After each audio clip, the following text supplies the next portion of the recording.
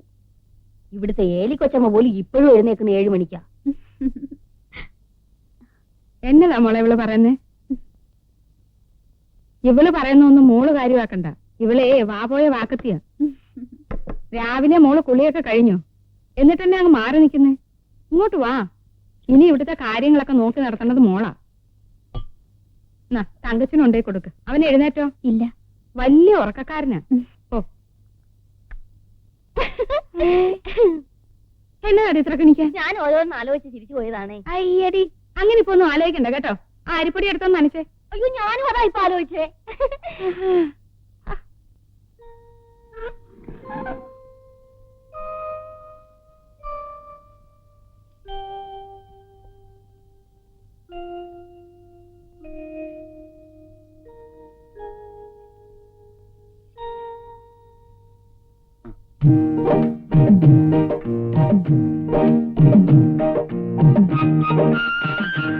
ഇത് എപ്പോ എഴുന്നേറ്റ് പോയി?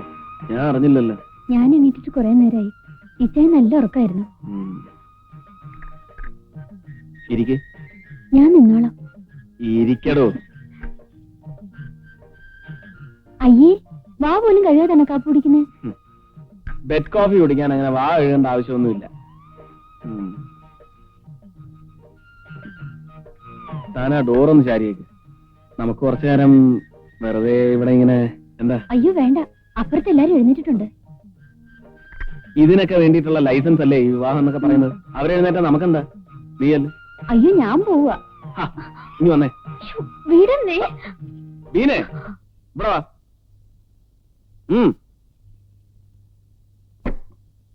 ഇവിടെ വരാൻ. ഇങ്ങോട്ട് നീങ്ങി. അനങ്ങിപ്പോരുത്.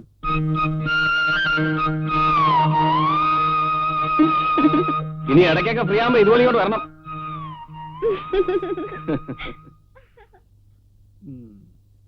മേശ കസേര വാടക 2500, കല്യാണപ്പന്തല് 3250, ബേക്കറി സാധനങ്ങള് 4500, കാർ വാടക 6200, കൂലിച്ചെലവ് 1200.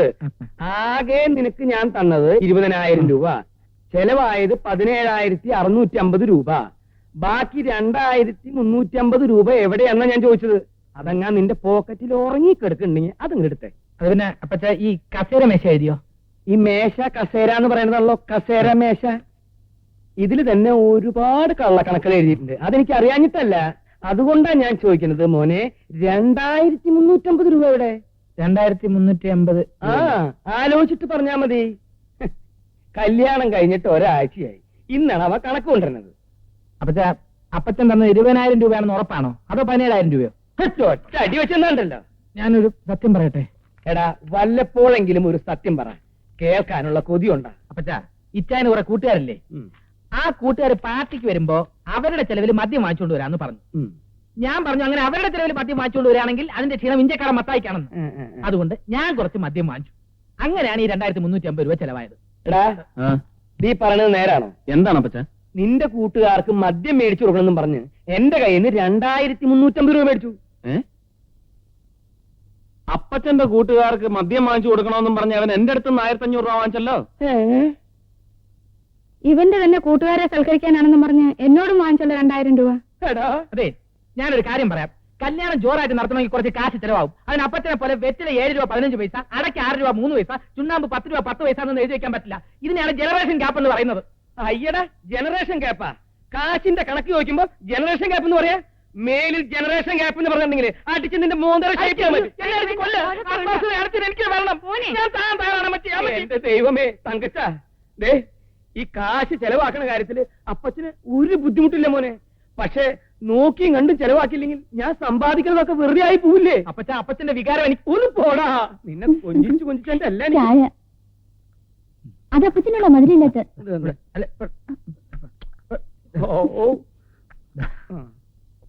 വേണ്ട, അമ്മ ചോദിച്ചു. അമ്മ വേണ്ട, എന്റെ പൊന്നു അമ്മച്ചി കൊടുത്തേ മതി. ആരെങ്കിലും ഒരാൾ കുടിക്കാൻ ഈ മോത്തേക്ക് കുടിക്കും ഞാൻ. നല്ല ഐശ്വര്യമുള്ള കുട്ടി. ആര്? നമ്മുടെ മരുമോളെ. അവൾ ഈ വീട്ടിൽ വന്നത് തന്നെ നമ്മുടെ ഭാഗ്യവാ. ഞാൻ എഴുന്നേൽക്കുന്നതിന് മുമ്പ് വീടൊക്കെ അടിച്ചു വാരി കുളിയും കഴിഞ്ഞു. അടുക്കളയിലേക്ക് വന്നു നോക്കിയേ, കാപ്പിയും പലഹാരവും ഒക്കെ റെഡി. ഇപ്പൊ ഞാൻ ഒന്നിനും ചെല്ലേണ്ട ആവശ്യമില്ല. പിന്നെ നിങ്ങൾക്ക് കഴിക്കാനുള്ള മരുന്നിന്റെ കാര്യം വരെ അവൾ എന്നോട് ചോദിച്ചു മനസ്സിലാക്കി വെച്ചിരിക്കുക. എടേ, മരുമക്കളെ തെരഞ്ഞെടുക്കുന്ന കാര്യത്തില് മത്തായിക്ക് ഒരു തെറ്റും വരില്ല.